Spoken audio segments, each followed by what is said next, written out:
Buenos días.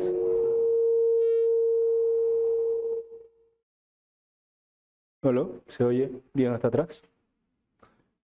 Bueno, hermanos, les pido que me acompañen en oración.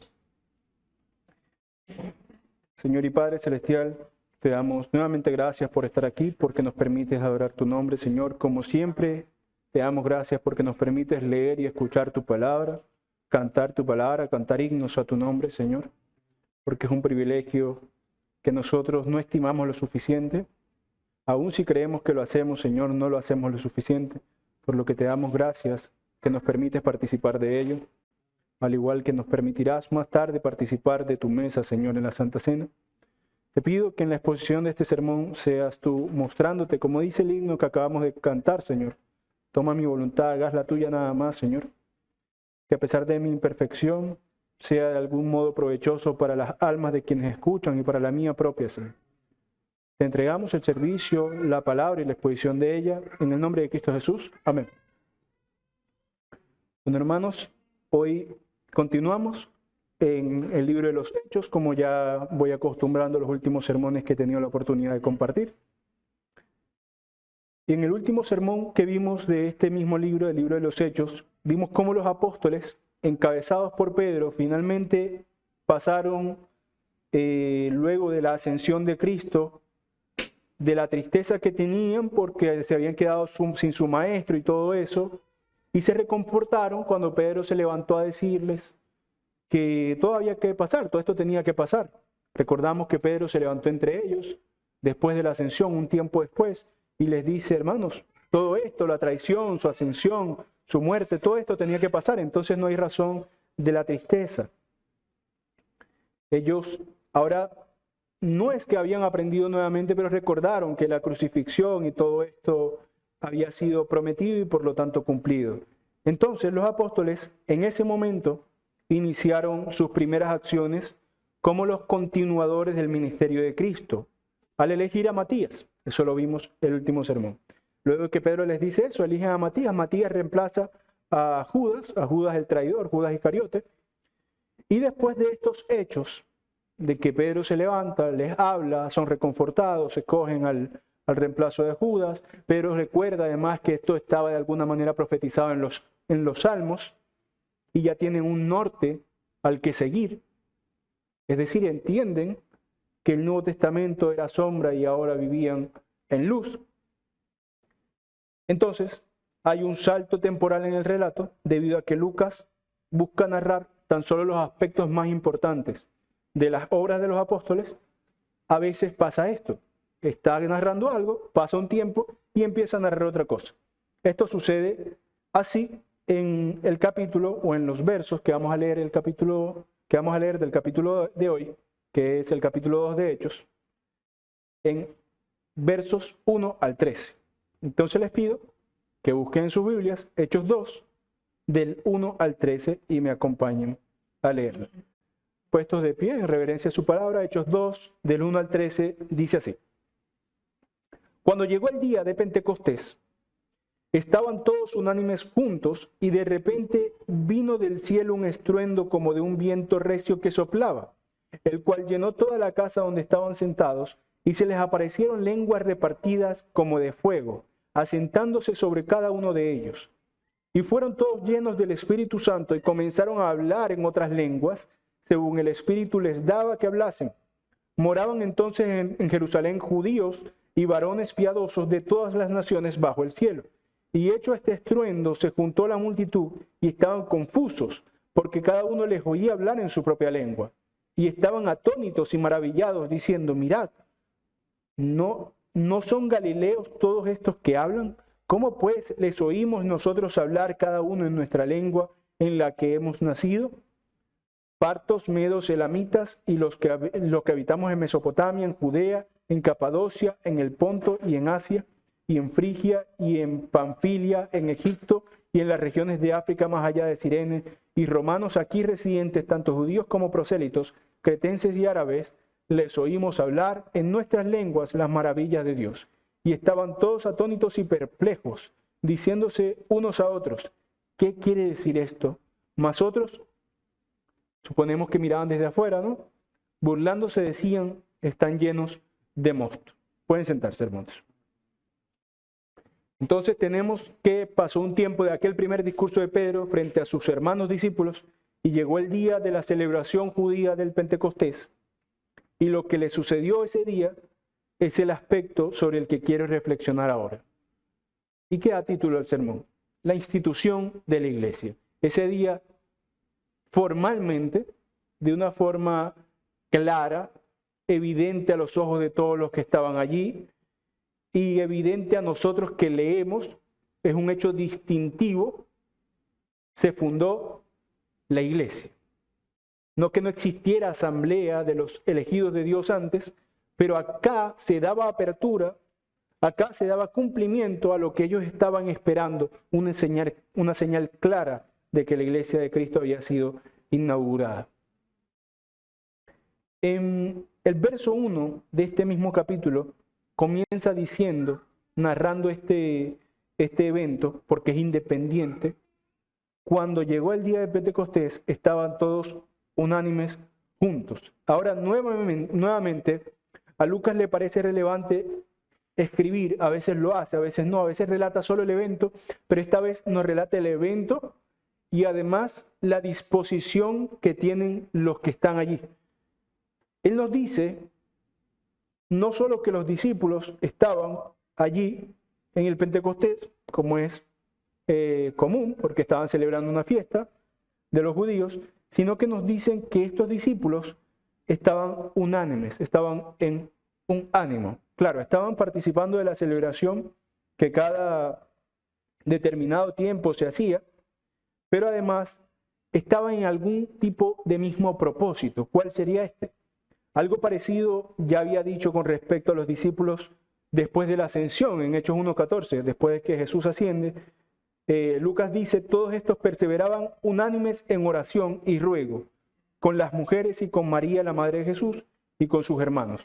Entonces los discípulos continuaban perseverantes en su esperanza. Ellos todavía, aunque ya tenían claro que todo lo que había pasado tenía que pasar, no había sido un imprevisto, esa esperanza de lo que vendría después estaba latente y mientras tanto hacían lo que debían hacer, estar unánimes, en un mismo sentir. Esta esperanza, como les es común, como era la misma para todos, entonces lo mejor que podían hacer con ella era depositarla en su adoración al Señor, en oración conjunta, en petición conjunta, en lectura de la palabra conjunta.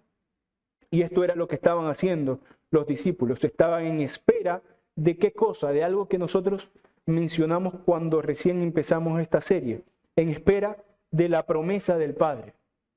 Ellos ya tenían las cosas claras, sabían que había algo específico que tenía que venir. Jesús les había dicho que se quedara en ese lugar hasta que viniera algo, la promesa del Padre, es decir, el Espíritu Santo manifestado. Pero mientras esperaban, dice Lucas que ellos mantenían comunión, estaban unánimes. Y como siempre, esto nos es útil a nosotros para aprender, en este caso no de errores, no solo aprendemos de errores, sino de buenos ejemplos. Como iglesia, ellos esperaban una cosa específica distinta de la que nosotros esperamos, pero nosotros también esperamos algo.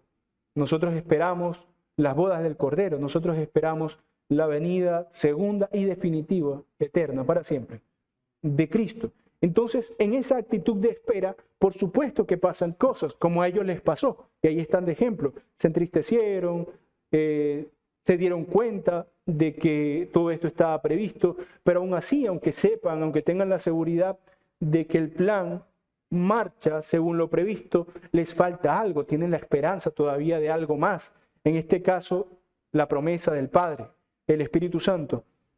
Y mientras eso llegaba, ellos se acercaban a Dios. Mientras esperaban, qué ironía, el derramamiento de Dios, se acercaban a Dios de una forma diferente a la que lo recibirían.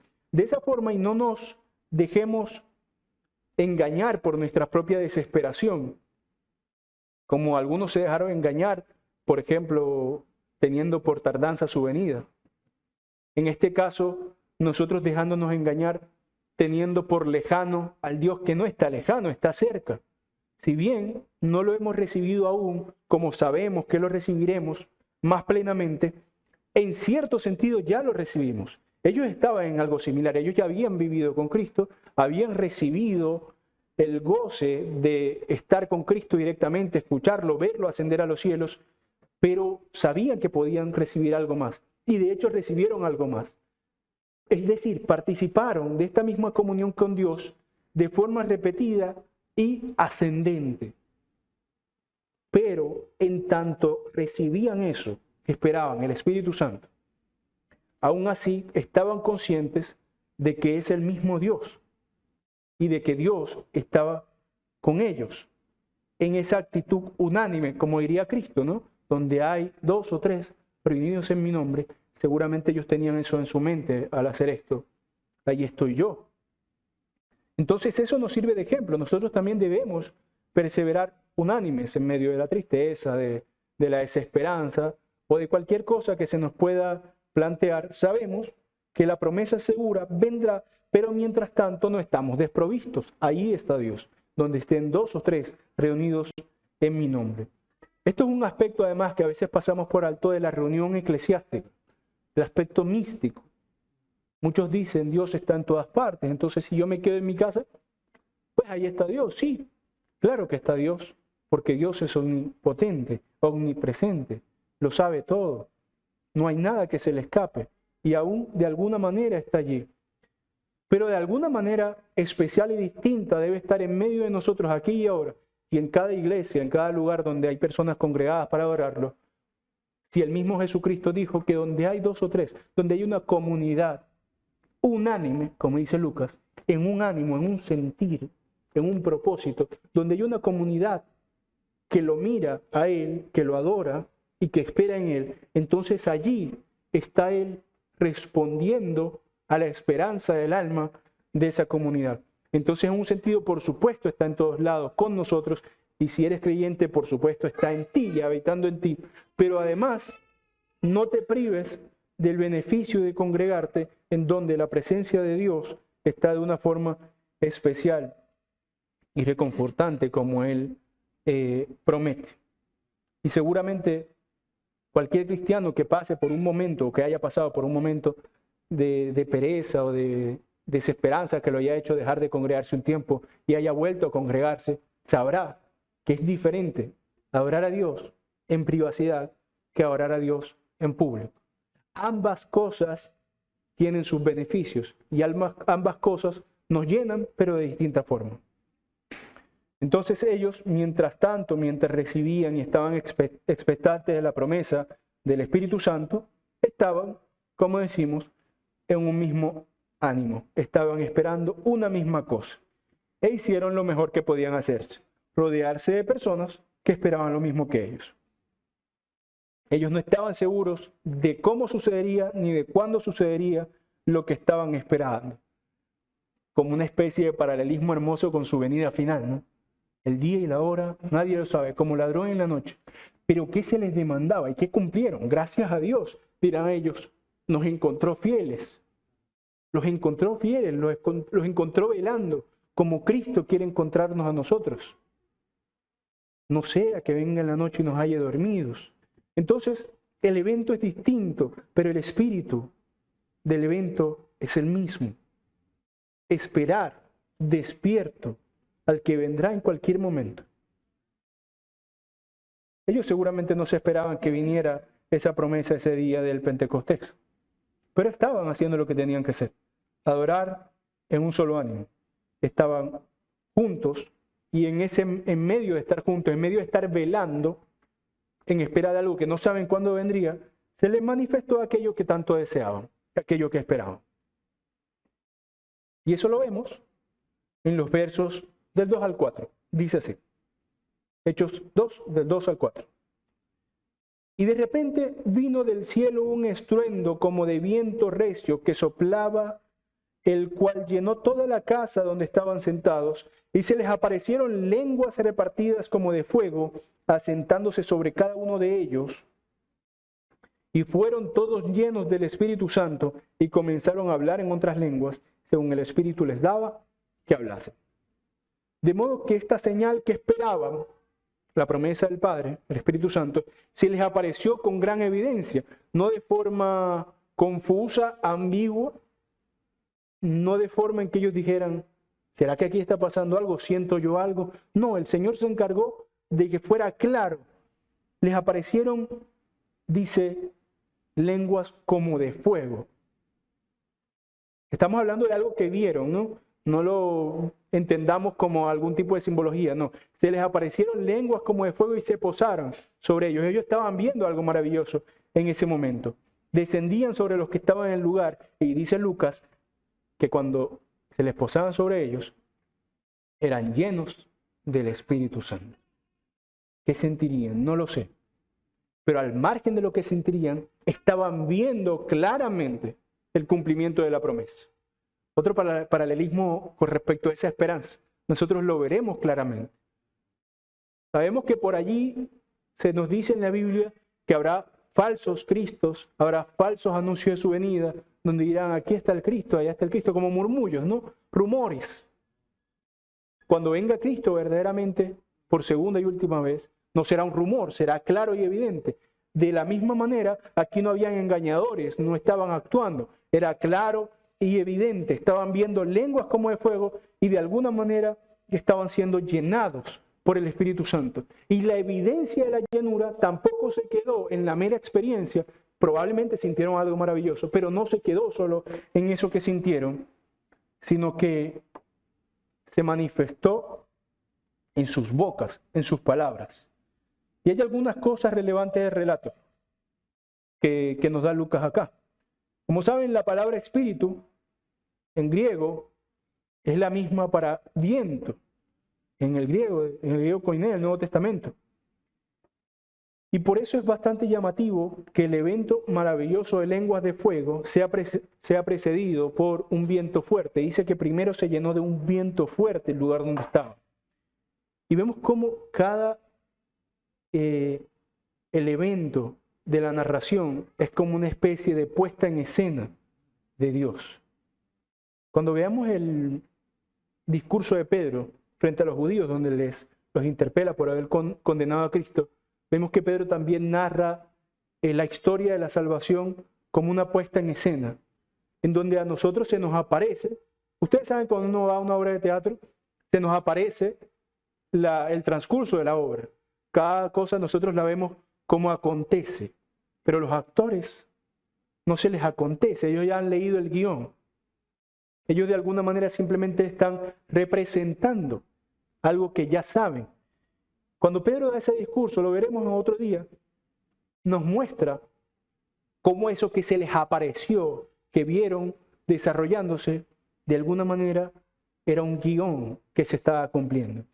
Y de esta forma, cuando Lucas narra esta puesta en escena, en donde pudo haber dicho simplemente, y el día del Pentecostés recibieron lenguas que no sabían hablar, todos entendieron, o sea, pudo haberlo narrado de una forma más periodística, una forma más de presentar los hechos más relevantes, pero da una puesta en escena, da un preámbulo, y vino un viento, y este viento luego fue seguido de las lenguas, y las lenguas fueron seguidas de la llenura, y la llenura fue seguida de hablar.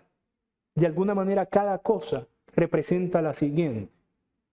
Y el hecho, que para nosotros no sea tan claro porque no lo leemos en su idioma original, pero esta es una curiosidad que nos ayuda a que sea más claro, que en el griego la palabra para espíritu y para viento, en sus variaciones, sea lo mismo, nos dice mucho de que esta puesta en escena es un desarrollo. Llega el viento, que por cierto es estruendoso, ¿no? O sea, te hace ver qué está pasando aquí, se llena la habitación de viento, llama tu atención, y luego vienen las lenguas. El viento viene como anunciando al espíritu, que es viento también. Además hubo un estruendo que junto al fuego nos recuerda al evento de la entrega de la ley. ¿Recuerdan? Estos eventos rememoran aquella intervención divina también. Aquí había una intervención divina, en la entrega de la ley hubo una intervención divina. Leeré para ustedes de forma rápida Éxodo 19, del 16 al 25. Dice así: aconteció que el tercer día, cuando vino la mañana, vinieron truenos y relámpagos, y espesa nube sobre el monte y sonido de bocina muy fuerte, y se estremeció todo el pueblo que estaba en el campamento. Para que no se nos escape, tenemos estruendo, un sonido fuerte, algo que llama la atención en ambos relatos. Y Moisés sacó del campamento al pueblo para recibir a Dios, y se detuvieron al pie del monte. Todo el monte Sinaí humeaba, porque Jehová había descendido sobre él en fuego. En ambos casos tenemos, en un caso, a la presencia de la divinidad trina en el Antiguo Testamento.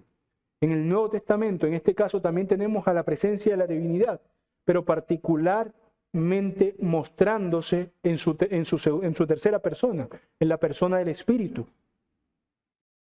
Y continúa diciendo, y el humo subía como el humo de un horno, y todo el monte se estremecía en gran manera. El sonido de la bocina iba aumentando, Moisés hablaba y Dios le respondía con voz tronante, y descendió Jehová sobre el monte Sinaí, sobre la cumbre del monte, y llamó Jehová a Moisés a la cumbre del monte, y Moisés subió, y Jehová dijo a Moisés, desciende, ordena al pueblo que no traspase los límites para ver a Jehová, porque caerá multitud de ellos. Y también que se santifiquen los sacerdotes que se acercan a Jehová, para que Jehová no haga en ellos estrago. Moisés dijo a Jehová, el pueblo no podrá subir al monte Sinaí, porque tú nos has mandado diciendo, señala límites al monte y santifícalo. Y Jehová le dijo, ve, desciende y subirás tú y Aarón contigo, mas los sacerdotes y el pueblo no traspasen el límite para subir a Jehová, no sea que haga en ellos estragos. Entonces Moisés descendió y se lo dijo al pueblo. Y luego, en Éxodo 20, del 18 al 20, vemos una escena que le da profundidad a todo esto que acabamos de ver. El Señor le dice que haya límite entre tú, yo y el pueblo, para que no haya estragos con ellos. Hay bocinas, hay estruendos, hay fuego, es decir, hay perturbación, la gente probablemente no escucha bien. Y en el 20, del 18 al 20 dice, todo el pueblo observaba el estruendo y los relámpagos y el sonido. Ahora nos muestran la perspectiva del pueblo. Y el sonido de la bocina y el monte que humeaba, y viéndolo el pueblo temblaron y se pusieron de lejos. Esto ya lo hemos visto en nuestros estudios de Éxodo. Y dijeron a Moisés, habla tú con nosotros y nosotros oiremos, pero no hable Dios con nosotros, para que no muramos. Y Moisés respondió al pueblo, no temáis, porque para probaros vino Dios y para que su temor esté delante de vosotros, para que no pequéis. Entonces vemos que hay unos claros paralelismos en el estruendo, en el fuego, con respecto a esta intervención divina del Antiguo Testamento y del Nuevo Testamento, que da preámbulo a Dios. El humo, el fuego, el estruendo dio preámbulo a Dios. Acá el estruendo, el viento, el fuego, las lenguas que veían, estaban dando preámbulo a Dios, a la persona del Espíritu Santo. Sin embargo, hay algunas cosas diferentes que hacen que este evento sea aún más maravilloso. Como decimos, la revelación va en ascenso en su impacto, en su magnitud y en el goce que recibimos de ella. Allá el pueblo tenía a Moisés como su representante, escuchando él allá. Ellos estaban por otro lado, estaban aparte, estaban lejos, temblorosos, temerosos, no querían escuchar ni acercarse porque podían morir. Pero ahora, en lugar de que eso sucediera lejos del pueblo, eso sucedió en medio del pueblo. De alguna manera, como Jesús había dicho muchas veces, Dios se ha acercado a vosotros. Ahora no solo estaba siendo uno solo, como era Moisés en aquel caso, quien recibía por parte de Dios, ni siquiera solo los apóstoles, que eran representantes de Cristo ahora, sino que esto que pasó llovió sobre todos los presentes y todos estaban siendo usados mediante este evento milagroso. Cada vez en la progresión de la historia de la redención, el Señor no se aleja, sino que se acerca más. Eso lo vivió el pueblo de Israel. Eso lo vivió desde Abraham, antes de la institución del pueblo de Israel. Abraham vivía en un pueblo pagano, lejos de Dios. Dios se acerca a él. Y cada vez que va progresando la revelación, no se aleja, sino que se acerca más. Ahora da su ley, ahora se comunica, ahora entrega las tablas, ahora hace que hagan un tabernáculo, luego un templo, o sea, va acercándose y acercándose y acercándose, preparando las mentes. Por eso siempre decimos que el Antiguo Testamento es sombra de lo que había de venir, ¿no?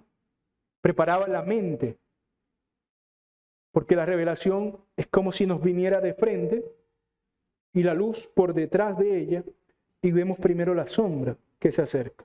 Y entre más cerca es más claro, pero aún si está lejos, vamos reconociendo cada vez más. Ustedes han visto cuando una sombra se pone sobre una persona, una luz se pone sobre una persona en la parte de atrás, la sombra se ve larga, ¿no?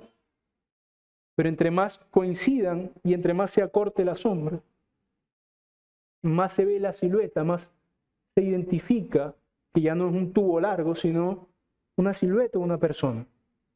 Así pasa con la revelación. El Señor se acercaba y se acercaba y se acercaba. Luego se acercó en Cristo, que fue la forma más cercana que tuvo en toda la historia. Y por eso era tan drástico que se fuera otra vez. Dijo, por un poco de tiempo. Cálmese. Él se ha ido por un poco de tiempo. Sin embargo, nos dejó con algo que no había vivido el pueblo nunca. Esta presencia maravillosa y en medio del pueblo, no mediada por sumos sacerdotes, por castas levíticas o castas de Judá, sino que cada uno ahora tenía sobre sí mismo una comunicación directa, como diría el autor de Hebreos, al trono de la gracia, mediante esta llenura del Espíritu Santo. Continúa Hechos 2 en el 5 diciendo, moraban entonces en Jerusalén judíos, varones piadosos de todas las naciones bajo el cielo. Aquí lo que quiere dejar claro Lucas es que esta gente estaba confundida porque estos judíos que habían venido de todas partes a celebrar acá el evento del Pentecostés, la fiesta del Pentecostés, obviamente algunos sabrían, algunos serían judíos que nacieron allí y sabían el lenguaje y se fueron al extranjero y volvieron a la fiesta, pero otros no, otros habían nacido en otras partes, sabían lenguajes diferentes.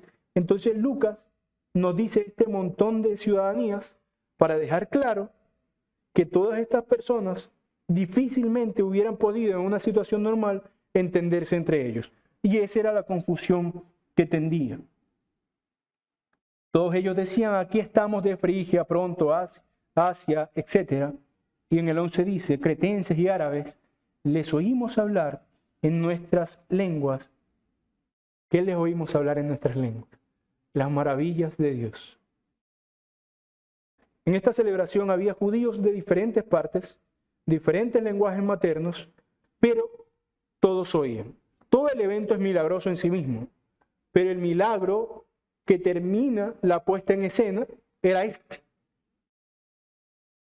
Sí, y esto es, digamos, una comparación no obligatoria, pero que me parece de algún modo poética y unida en la revelación progresiva de Dios. Si andar los hombres en sus propios caminos había causado confusión en Babel, andar los hombres en el camino del Señor había reunido otra vez, había disipado la confusión y había dado concordia.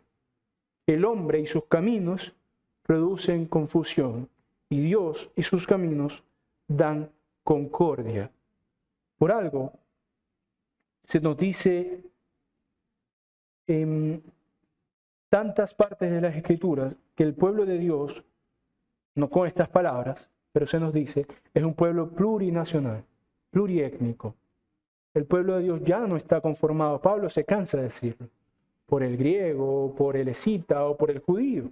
Ya no existe eso, sino que la concordia que Dios ha derramado sobre los suyos ha unido a todos los pueblos en un solo pueblo.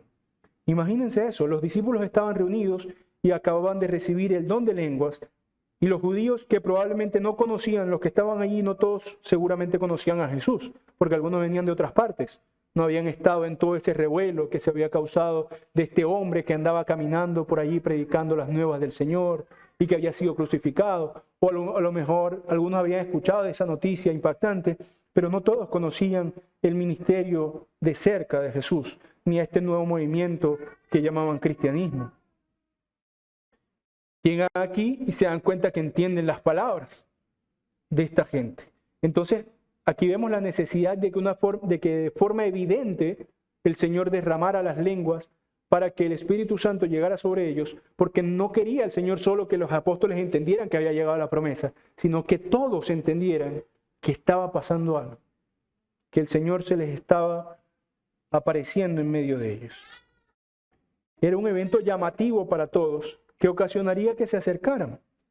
Así como en Babel se alejaron, acá se acercaron.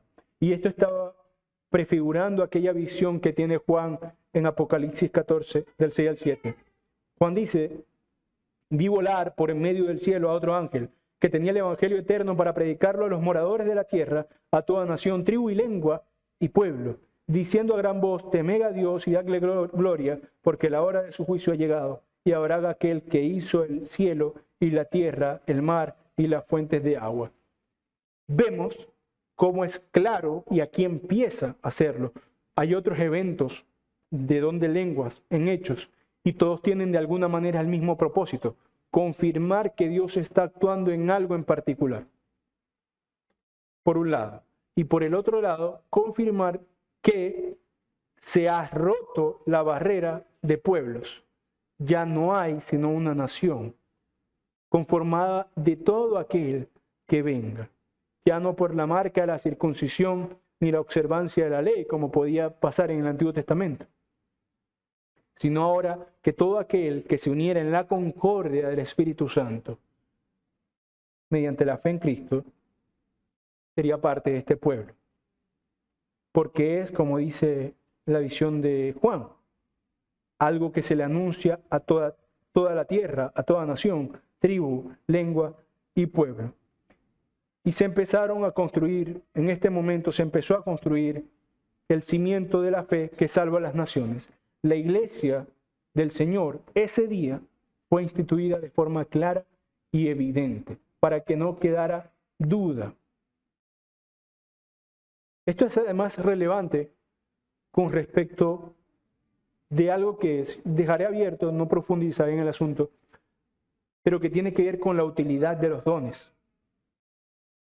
Si Dios da dones, y los ha dado, los dio, sea cuales fueren, los da con algún propósito que debe ser claro y evidente. Y deben ser usados de forma clara y evidente.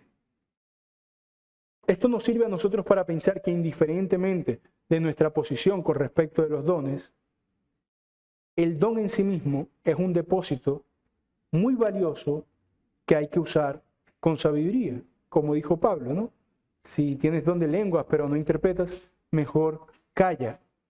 De alguna manera el Señor estaba anticipando esto, y Pablo por eso no estaba en el aire cuando le enseñaba, cuando se nos muestra acá que el don de lenguas en este momento, de forma especial, ¿no? Porque luego vemos que algunos tenían en las iglesias don de lengua, según los relatos de Corintios y todo esto, pero en estos momentos de derramamiento era que todos hablaban y todos se entendían. De alguna manera el Señor ya nos anticipaba el orden con el cual deben ser ejecutados, experimentados los dones. Es decir, que sean momento para la concordia y no para la confusión. Que sean un momento para la adoración, para la comunión y no para la exhibición personal. Y la iglesia fue decidido por el Señor que se conformara de forma clara con este evento. Las lenguas de fuego que dieron lenguas humanas para todos, de modo que todos entendieran.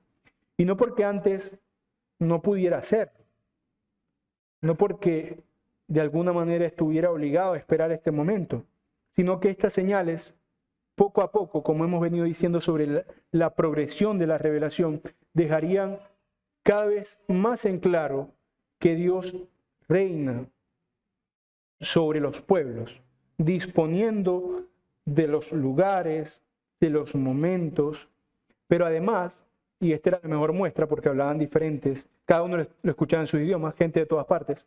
Además, de forma simbólica, este evento de lenguas demuestra que Dios es Dios del mundo, del universo, ¿no? En este caso de las naciones. No hay lenguaje que sea una barrera para el evangelio. no hay etnia que sea una barrera para el Evangelio, sino que Él llega a todos. Y esto nos muestra por un lado la soberanía de Dios, pero por otro lado la misericordia de que Él ha extendido su brazo para todas las personas y no solo para algunos. Solo basta con asentir a su obra divina, creer en Cristo y seremos salvos. Solo basta con creer en Cristo, no importa de dónde venga, de quién sea hijo, cuál sea mi linaje, si noble o plebeyo. Tan solo basta con asentir, aceptar, hacer mía la obra de Cristo. Y pasará como leía el hermano Luis hace un rato en la pregunta 60 del Catecismo, ¿no? No importa si mi propia mente me acusa de mi pecado, que lo tengo. Yo sé que si he creído, soy salvo. Y bueno, sabemos, hermanos, entonces, que la fe es un don que salva a todos, mediante Cristo. Y que este evento de lenguas, por más cosas que podamos ver en medio de él, por más tentados que nos veamos a enfrascarnos en el asunto de hasta cuándo fueron, si todavía son o no, está allí para mostrarnos esta verdad, que Dios ha extendido su mano a todo el universo. Oremos. En el nombre de Cristo Jesús, Señor, te damos gracias, porque tú nos muestras estas cosas que has ocultado a los sabios de este mundo, pero por medio de la Biblia, para acercarnos a ella, dejando nuestro orgullo al lado, Señor, las podemos conocer, podemos entrar en ellas y vivir por ellas, Señor. Creer, Señor, que esto que dices es verdad, que tu palabra es verdad, nos vivifica mediante la obra de tu Espíritu Santo, mediante la obra expiatoria y sustitutoria de Cristo, Señor. Por lo que te damos gracias, porque tan grande don no nos los merecemos, Señor, pero en tu misericordia infinita nos los has entregado. Te pedimos, Señor, que estas palabras sirvan para crecimiento espiritual de cada uno de nosotros, Señor, incluido yo, de modo que no sean solo relatos impactantes como si se tratara de alguna novela de ficción, sino que nos hagamos conscientes del gran impacto en la historia de la humanidad que esto tuvo, Señor, y que son verdades que significan la diferencia entre vivir o morir. En el nombre de Cristo Jesús te agradecemos por ellas y por dárnoslas. Amén.